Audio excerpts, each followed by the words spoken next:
En los fríos pasillos del palacio de Enrique VIII, entre secretos, deseo y traición, se alzó una mujer que desafió al trono mismo, Ana Bolena.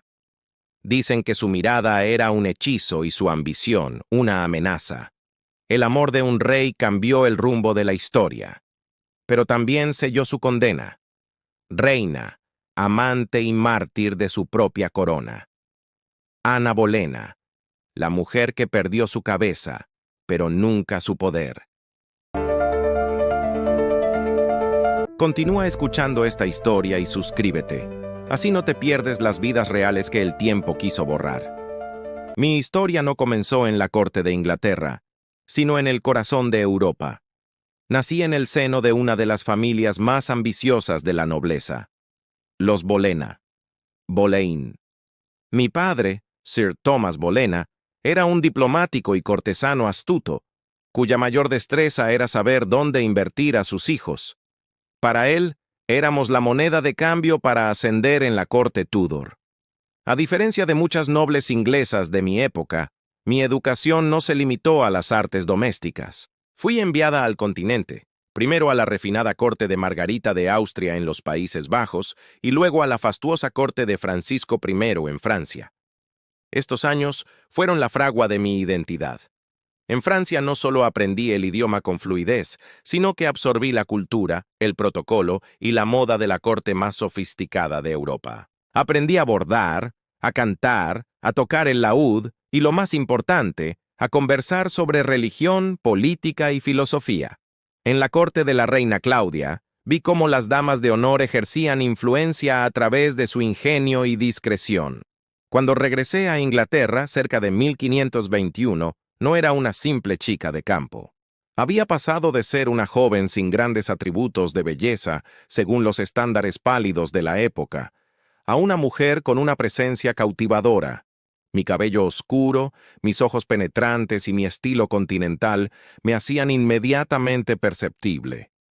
Traía conmigo algo que la corte de Enrique VIII no tenía, el je ne sais quoi de la sofisticación francesa. Me uní a la corte como dama de honor de la reina Catalina de Aragón, la primera esposa de Enrique VIII.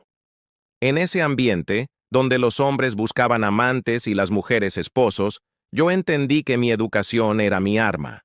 Sabía coquetear con la mente antes que con el cuerpo.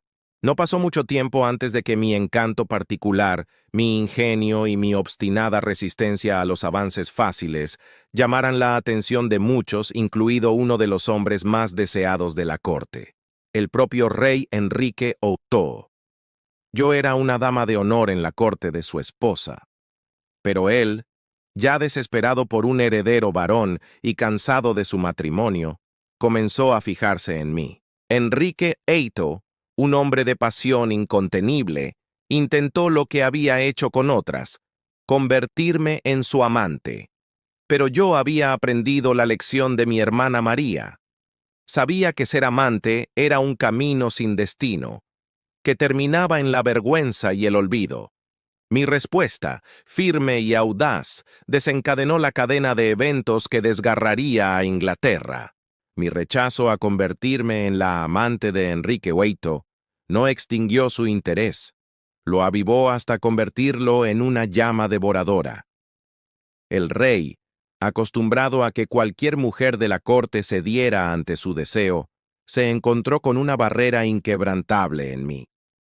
Yo fui educada para la ambición, no para la sumisión, y mi respuesta era clara: solo seré vuestra esposa, o no seré vuestra en absoluto.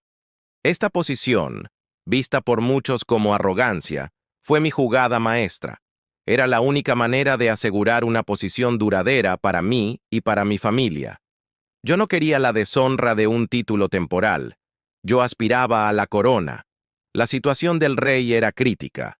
Llevaba 20 años casado con Catalina de Aragón, y ella solo le había dado una hija sobreviviente, la princesa María. Inglaterra no había tenido una reina gobernante exitosa, y el recuerdo de las guerras dinásticas por la sucesión aún aterraba a la nación. Enrique estaba obsesionado con asegurar un heredero varón que estabilizara la dinastía Tudor. Mi presencia en la corte coincidió con la creciente convicción de Enrique de que su matrimonio con Catalina, viuda de su hermano mayor Arturo, era una unión pecaminosa, maldecida por Dios, basándose en un pasaje del Levítico. A partir de 1527, Enrique se propuso un único objetivo: obtener una anulación de su matrimonio. Este se convirtió en el gran asunto, The King's Great Matter. Durante años mantuve al rey en una tensión constante. Él me inundaba con cartas apasionadas, declarando su amor y su deseo, prometiéndome el trono. Mis respuestas eran calculadas, cordiales, pero firmes en mi negativa a la consumación fuera del matrimonio. Yo estaba dispuesta a esperar, sabiendo que mi paciencia y mi negativa eran el cebo que lo mantendría en la cuerda floja. Mi influencia creció. La facción de los Bolena se hizo inmensamente poderosa. Mi padre fue elevado a conde, y yo misma recibí el marquesado de Pembroke. Éramos la familia más favorecida de Inglaterra, pero la legitimidad del rey aún estaba atada a Roma. El principal obstáculo de Enrique era el cardenal Wolsey, su lord canciller. Wolsey intentó conseguir la anulación por vías legales y diplomáticas a través del Papa, pero el Papa, prisionero virtual del emperador Carlos V, sobrino de Catalina, no podía ceder. El fracaso de Wolsey en 1529 fue el momento decisivo. Yo presioné al rey para que viera la ineficacia del cardenal, y Wolsey fue destituido, y finalmente murió en desgracia. El camino a Roma estaba bloqueado, y la única alternativa era un camino que nadie se atrevía a contemplar: la ruptura total. En 1532, Enrique, determinado y consumido por su obsesión por mí, tomó una decisión radical. Me llevó a Francia como su consorte oficial. Cuando regresamos, me quedé embarazada. Ya no había vuelta atrás. El embarazo de 1532 era la prueba de fuego y la justificación final. El niño que llevaba era la llave para destronar a Catalina y asegurar la sucesión. Para Enrique, la necesidad de legitimar a este heredero era más importante que su alma o la paz con Roma. El matrimonio secreto tuvo lugar en enero de 1533. Sin la anulación papal, este acto era ilegal, herético y un desafío directo a la autoridad del Papa y de la Iglesia Católica. El desafío se formalizó poco después. Bajo la dirección del nuevo arzobispo de Canterbury, Thomas Cranmer, el matrimonio de Enrique y Catalina fue declarado nulo y nuestra unión fue proclamada legal. Este acto, más que cualquier otro, marcó la ruptura oficial de Inglaterra con Roma. El rey, impulsado por su deseo y mi influencia, había puesto al país entero en cisma. Mi coronación, en mayo de 1533, fue un evento de ostentación sin precedentes. Fui presentada a Londres en una procesión que buscaba convencer al pueblo de que yo era la legítima reina. Fui coronada con la corona de San Eduardo, un honor reservado para los monarcas gobernantes. No fui solo una consorte. Fui coronada como la reina más influyente de la historia inglesa. Sin embargo, la alegría del trono fue amarga. El pueblo inglés, que en gran medida seguía leal a la piadosa Catalina, me odiaba. Me apodaban la puta de la reina, o la puta del rey, una referencia a mi hermana María, y veían mi ascenso como el pecado de Enrique. La presión para dar a luz a un varón era insoportable. En septiembre de 1533, di a luz, no al esperado príncipe de Gales, sino a una niña, la princesa Isabel. El nacimiento de una hija fue una profunda decepción para Enrique y un golpe a mi prestigio. No obstante, Enrique se consoló, declarando a Isabel su única heredera legítima y proclamando a su hermanastra María, hija de Catalina, como ilegítima. El rey estaba demasiado comprometido con la ruptura con Roma para admitir el error. Como reina, ejercí una influencia considerable. Fui una mecenas de la Reforma, promoviendo la lectura de la Biblia en inglés y favoreciendo a eruditos y clérigos con inclinaciones protestantes, como Thomas Cranmer y Thomas Cromwell. Yo quería ser una reina intelectual y política, no solo una madre, Pero esa ambición era peligrosa en un rey que valoraba la obediencia sobre la inteligencia. Mientras Isabel crecía, la necesidad de un heredero varón seguía carcomiendo al rey. El recuerdo de mi promesa de darle un hijo se convirtió en la sombra que oscurecía mi corona. El destino de la madre de una hija era precario en la corte Tudor. Mi fracaso en dar a luz a un hijo varón después del nacimiento de Isabel se convirtió rápidamente en mi condena. Tras la euforia inicial de la coronación, el estado de ánimo de Enrique VIII se agrió con cada mes que pasaba sin un nuevo embarazo exitoso. La pasión que me había llevado al trono se evaporó, reemplazada por la frustración y, peor aún, por el miedo a la ira divina. Su ansiedad se disparó en enero de 1536, cuando me enteré de la muerte de Catalina de Aragón. Aunque su fallecimiento me liberó del riesgo de ser depuesta por un retorno a Roma, al mismo tiempo eliminó el principal obstáculo político para Enrique. Ahora, si el rey se cansaba de mí, podría casarse con otra sin necesidad de un complejo divorcio. Pocos días después, sufrí un aborto espontáneo, perdiendo un varón avanzado. Este fue el punto de inflexión. El rey se convenció de que, al igual que había ocurrido con Catalina, Dios había maldecido nuestro matrimonio. Para él, esto significaba que yo era una esposa ilegítima o que no podía darle hijos sanos. Mientras me recuperaba, Enrique ya había puesto sus ojos en otra mujer en la corte, más complaciente y aparentemente más dócil, Juana Seymour, una de mis damas de honor. Mi ambición y mi carácter, que me habían elevado, ahora se volvieron contra mí. No era una reina que callara, exigía ser escuchada en política, y con celos justificados confrontaba a Enrique por sus deslices. El rey, un déspota que se había acostumbrado a dominar la iglesia, no toleraba ser desafiado por una mujer. La caída se orquestó con una velocidad aterradora, dirigida por mi antiguo aliado, el astuto Thomas Cromwell. Cromwell, consciente del descontento del rey y siempre preocupado por su propia supervivencia política, concluyó que la única manera de mantener su poder era deshacerse de mí. El complot se puso en marcha a finales de abril de 1536. Los cargos eran escandalosos e inverosímiles. Adulterio. Se me acusó de haber tenido relaciones ilícitas con múltiples hombres de la corte, incluidos músicos y cortesanos. Incesto. El cargo más monstruoso fue el de haber cometido incesto con mi propio hermano, George Bolena, alta traición. El cargo final era conspirar para matar al rey. En un juicio farsa, mi hermano y los supuestos amantes fueron arrestados, torturados y condenados.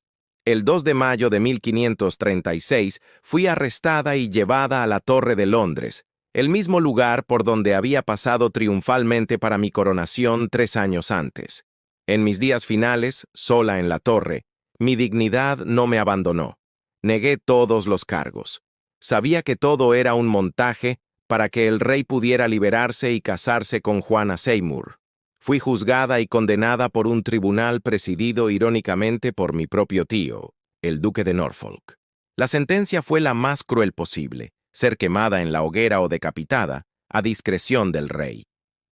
La noticia de mi sentencia de muerte llenó la Torre de Londres y se extendió por la ciudad. Mi condena era inevitable.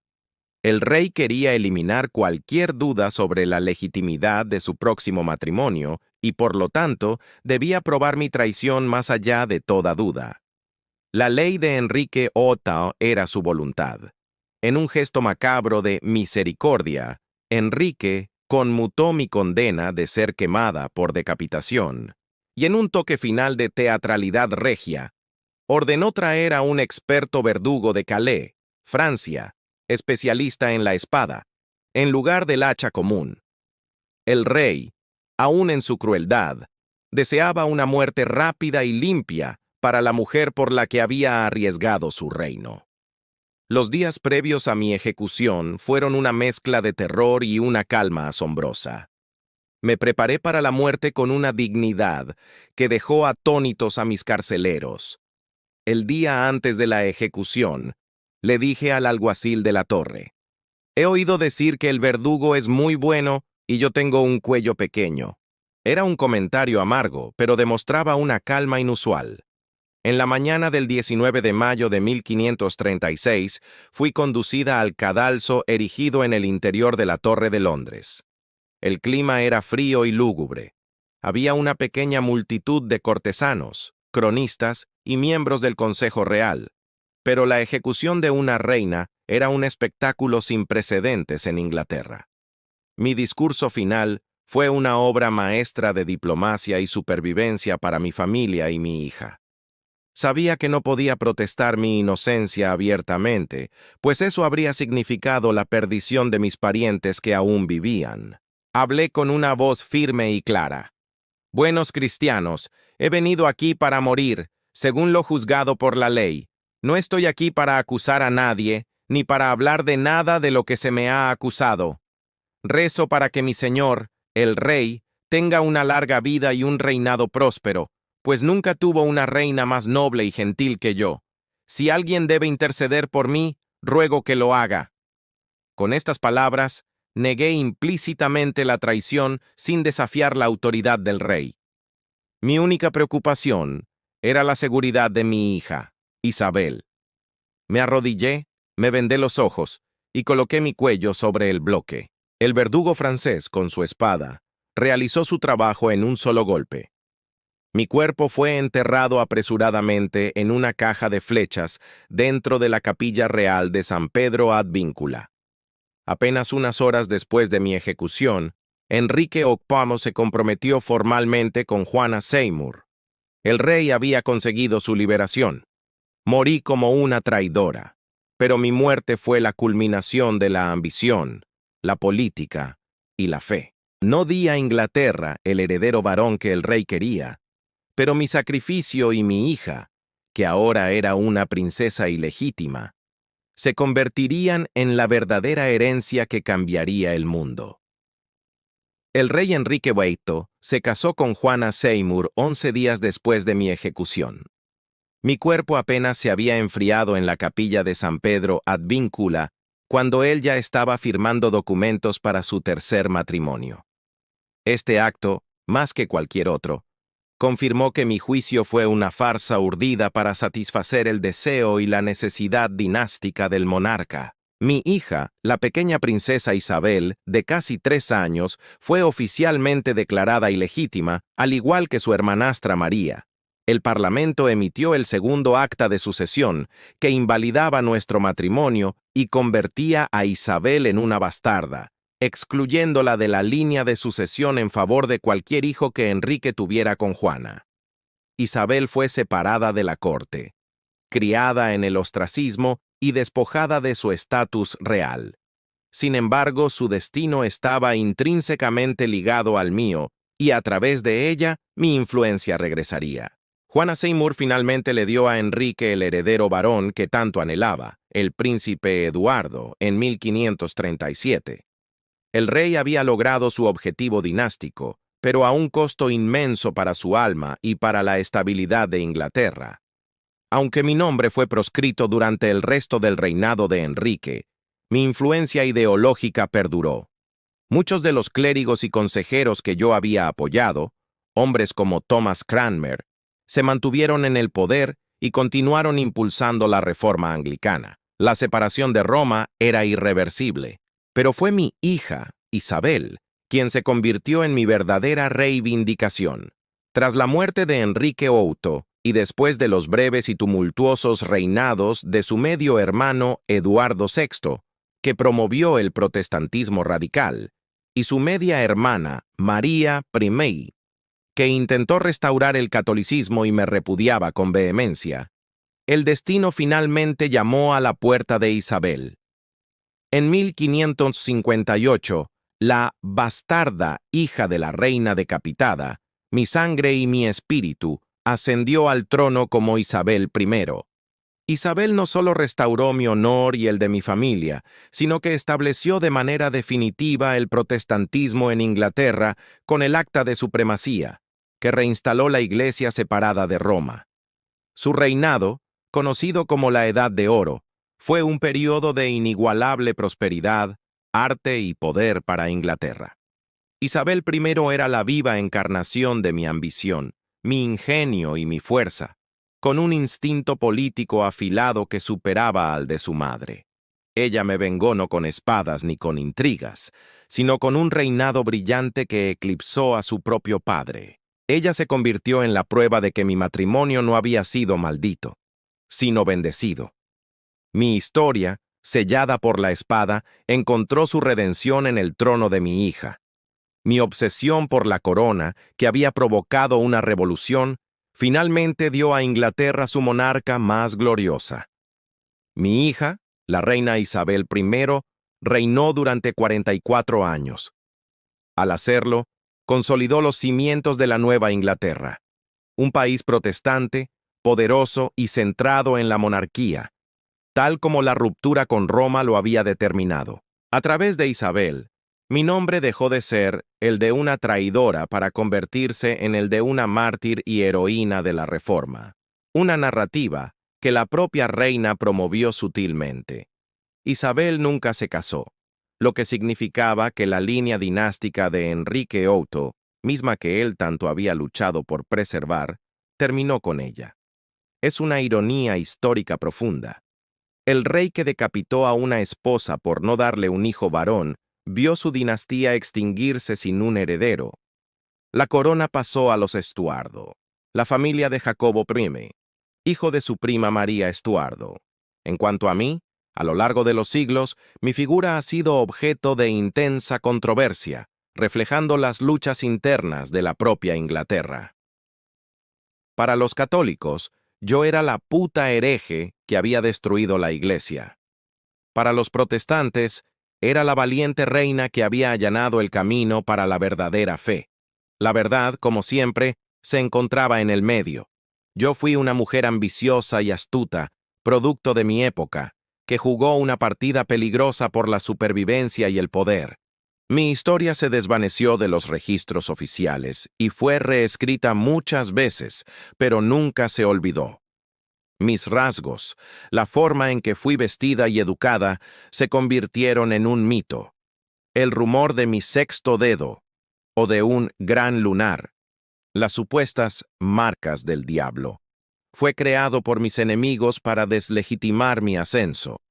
Hoy, mi historia es más relevante que nunca, no solo por el drama personal, sino por la comprensión de que una relación íntima, el deseo de un rey por una mujer que se negó a ser menos que reina, fue el catalizador de una revolución política y religiosa. Mi vida demuestra que la historia de una nación a menudo es moldeada por las pasiones humanas, la ambición personal y las decisiones tomadas a puerta cerrada. Mis restos mortales descansan junto a mi prima, Catherine Howard, otra esposa decapitada de Enrique VIII, bajo las losas de la capilla de San Pedro Advíncula. Si mi fantasma pudiera susurrar, diría que el triunfo final no fue mi ascenso al trono, sino el reinado de mi hija Isabel. La obsesión que me llevó a la muerte le dio a Inglaterra su edad de oro.